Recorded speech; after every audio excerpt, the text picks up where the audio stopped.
ಬೆಂಗಳೂರಿನ ಜೆಸಿ ನಗರದ ಖ್ಯಾತ ಜಯಮಹಲ್ ಪ್ಯಾಲೇಸ್ ಹೋಟೆಲ್ನಲ್ಲಿ ಜೀವಂತ ಗುಂಡುಗಳು ಹಾಗೂ ಮ್ಯಾಗಝೀನ್ ಪತ್ತೆಯಾಗಿದ್ದು ಅಮೆರಿಕ ಆರ್ಮಿಯ ಮಾಜಿ ಸಿಬ್ಬಂದಿ ಎರಡೂ ದೇಶಗಳ ಕಸ್ಟಮ್ ಅಧಿಕಾರಿಗಳ ಕಣ್ಣಿಗೆ ಮಣ್ಣೆರ್ಚಿ ಭಾರತಕ್ಕೆ ಬುಲೆಟ್ ತಂದಿದ್ದು ಬೆಳಕಿಗೆ ಬಂದಿದೆ.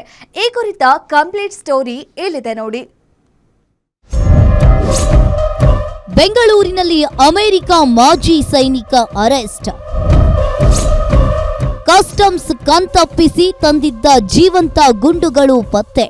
ಈ ಸಿಸಿಟಿವಿಯಲ್ಲಿ ಕಾಣ್ತಾ ಇರುವ ವ್ಯಕ್ತಿ ಮೂಲತಃ ಭಾರತದವನಾಗಿದ್ದು ಅಮೆರಿಕ ಪೌರತ್ವವನ್ನ ಪಡೆದು ಅಲ್ಲಿನ ಆರ್ಮಿಯಲ್ಲಿ ಕೆಲಸವನ್ನ ಮಾಡ್ತಾ ಇದ್ದ.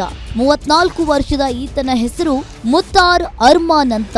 ಸದ್ಯ ಆರ್ಮಿಯಿಂದ ಹೊರಬಂದಿರುವ ಈತ ಕಳೆದ ಏಪ್ರಿಲ್ 27ರ ರಾತ್ರಿ ಯುವತಿಯೊಬ್ಬಳ ಜೊತೆ ಬಂದು ಜಯಮಹಲ್ ಪ್ಯಾಲೇಸ್ ಹೋಟೆಲ್ನಲ್ಲಿ ರೂಮ್ ಬುಕ್ ಮಾಡಿದ್ದ. ಆದ್ರೆ ಏಪ್ರಿಲ್ 28ರಂದು ಚೆಕ್ಔಟ್ ಮಾಡಿ ಹೋದ ಬಳಿಕ ಅಸಲಿ ಕತೆ ಶುರುವಾಗಿದೆ.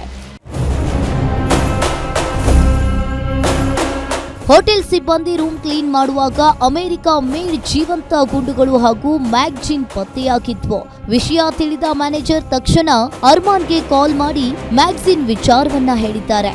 ನಾನು ಬಂದು ಮ್ಯಾಗಝೀನ್ ಕಲೆಕ್ಟ್ ಮಾಡ್ಕೋತೀನಿ ಎಂದು ಹೇಳಿ ಬರದಿದ್ದಾಗ ಪೊಲೀಸರಿಗೆ ಮ್ಯಾನೇಜರ್ ದೂರು ನೀಡಿದ್ದಾರೆ. ಜೆಸಿ ನಗರ ಪೊಲೀಸರು ಆರೋಪಿ ಮುತ್ತಾರ್ ಅರ್ಮಾನ್ ನನ್ನ ವಶಕ್ಕೆ ಪಡೆದು ತೀವ್ರ ವಿಚಾರಣೆ ನಡೆಸಿದ್ದಾರೆ.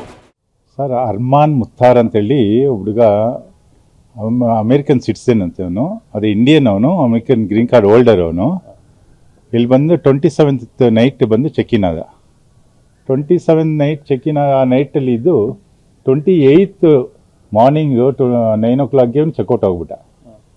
ಹಾಕಿ ಹೋದ್ಮೇಲೆ 1 hour ಆದಮೇಲೆ ಅವನು ಇಲ್ಲಿ ಫೋನ್ ಮಾಡಿದ್ದಾನೆ ರಿಸೆಪ್ಷನ್ಗೆ. ನಂದೊಂದು ಲೈವ್ ಮ್ಯಾಗಝೀನ್ ಅಲ್ಲಿ ಬಿಟ್ಟು ಬಂದುಬಿಟ್ಟಿದ್ದೀನಿ, ಅದ್ರಲ್ಲಿ ಲೈವ್ ಬುಲೆಟ್ಸ್ ಇದೆ ಅಂತೇಳಿ.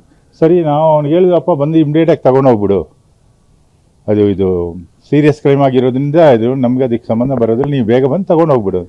ಅವ್ನು ಬರ್ತೀನಿ ಅಂದವನು ಅವ್ನು ಮತ್ತೆ ಬಂದೇ ಇಲ್ಲ. ವಿಚಾರಣೆ ವೇಳೆ ಈ ಬುಲೆಟ್ಗಳು ಅಮೆರಿಕಕ್ಕೆ ಸೇರಿದ ಮೇಡ್ ಇನ್ ಯುಎಸ್ಎ ಗುಂಡುಗಳು ಎಂಬುದು ದೃಢಪಟ್ಟಿದೆ. ಆದರೆ ಆಶ್ಚರ್ಯದ ಸಂಗತಿ ಅಂದ್ರೆ ಅಮೆರಿಕ ಮತ್ತು ಭಾರತದ ಕಟ್ಟುನಿಟ್ಟಿನ ಏರ್ಪೋರ್ಟ್ ಭದ್ರತೆ ಹಾಗೂ ಕಸ್ಟಮ್ಸ್ ಅಧಿಕಾರಿಗಳನ್ನ ಯಾಮಾರಿಸಿ ಈತ ದೇಶದೊಳಗೆ ಸಜೀವ ಗುಂಡುಗಳನ್ನ ತಂದಿದ್ದು ಹೇಗೆ ಎಂಬುದು ಸದ್ಯ ತನಿಖಾ ಅಧಿಕಾರಿಗಳ ತಲೆಬಿಸಿಗೆ ಕಾರಣವಾಗಿದೆ. ಸದ್ಯ ಜೆಸಿ ನಗರ ಪೊಲೀಸ್ ಠಾಣೆಯಲ್ಲಿ ದೂರು ದಾಖಲಾಗಿದ್ದು ಆರೋಪಿಯನ್ನ ಕೋರ್ಟ್ಗೆ ಹಾಜರುಪಡಿಸಿ ಪರಪ್ಪನ ಅಗ್ರಹಾರ ಜೈಲಿಗಟ್ಟಿದ್ದಾರೆ. ಸ್ವಲ್ಪ ಹೊತ್ತಾದ್ಮೇಲೆ ಅವ್ನು ಫೋನ್ ಮಾಡಿ ಹೇಳಿದಾನೆ, ಮಳೆ ಬರ್ತಿದೆ ಸರ್, ಮಳೆ ನಿಂತ ಮೇಲೆ ಬಂದು ನಾನು ತಗೊಂಡೋಗ್ತೀನಿ. ಅದಕ್ಕೂ ರಿಸೆಪ್ಷನಿಸ್ಟು ಓಕೆ ಹಂಗೆ ಮಾಡೋನು. ಆ ದಿನಾನೂ ಬರಲಿಲ್ಲ, ನೆಕ್ಸ್ಟ್ ಡೇನೂ ಬರಲಿಲ್ಲ ಅವನು. ಆವಾಗ ನಾವು ಅವನಿಗೆ ಇಮಿಡಿಯೇಟಾಗಿ ಫೋನ್ ಮಾಡಿ ಹೇಳಿದ್ವಿ. ಫೋನ್ಗೆಲ್ಲ ಅಟೆಂಡ್ ಮಾಡ್ತಿದ್ದ ಅವನು. ಇದು ನಮ್ಮ ಹತ್ರ ಇಟ್ಕೊಳ್ಳೋದಕ್ಕೆ ಆಗೋದಿಲ್ಲಪ್ಪ, ನಾವು ಇಮಿಡಿಯೇಟಾಗಿ ಪೊಲೀಸ್ ಸ್ಟೇಷನ್ ಕೊಟ್ಟು ಹ್ಯಾಂಡ್ ಓವರ್ ಮಾಡ್ತೀವಿ, ಅಲ್ಲಿಂದ ನಿಕ್ಕಲ್ಲ. ಅದಕ್ಕೂ ಅವನು ಓಕೆ ಅಂದ. ಪೊಲೀಸ್ ಸ್ಟೇಷನ್ ಕೊಟ್ಬಿಡಿ ಸರ್, ನಾನು ಇಲ್ಲಿಂದ ಕಲೆಕ್ಟ್ ಮಾಡ್ಕೊಳ್ತೀನಿ ಅಷ್ಟೇ. ನಮ್ಮದು ಅಲ್ಲಿಗೆ ಮುಗೀತು ಸರ್, ನಮ್ಮದು. ನಾವು ಅವನು ಕೊಟ್ವಿ. ಇಂಟರ್ನ್ಯಾಷನಲ್ ಸೆಕ್ಯೂರಿಟಿಯನ್ನೇ ಕಣ್ತಪ್ಪಿಸಿ ಬಂದಿದ್ದ ಅಮೆರಿಕದ ಮಾಜಿ ಸೈನಿಕ ಈಗ ಅಂತಿಮವಾಗಿ ಬೆಂಗಳೂರಿನ ಪರಪ್ಪನ ಅಗ್ರಹಾರ ಜೈಲು ಸೇರಿದ್ದಾನೆ. Girish Vasishtha, crime bureau, guarantee news, Bengaluru.